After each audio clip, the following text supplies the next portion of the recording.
వైకాపా టికెట్లు వేలల్లో అమ్ముకుంటుంటే తెలుగుదేశంలో ప్రజాభిప్రాయం కార్యకర్తల అభిష్టం మేరకే అభ్యర్థుల ఎంపిక జరుగుతోందని చంద్రబాబు స్పష్టం చేశారు.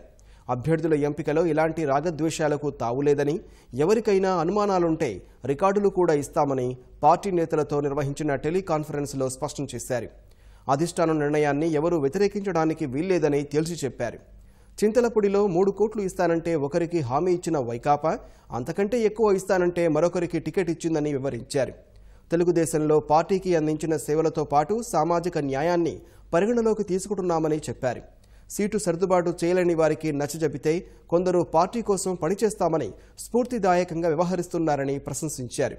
కుటుంబ పెద్దగా అందరికీ న్యాయం చేసే బాధ్యత తనదేనని, అందరినీ గుర్తించి భవిష్యత్తులో పదవులు ఇస్తామని హామీ ఇచ్చారు. విపక్షాల కుట్రలపై జాగ్రత్తగా ఉంటూనే మనం ఎన్నికలు ఎదుర్కోవాలన్నారు.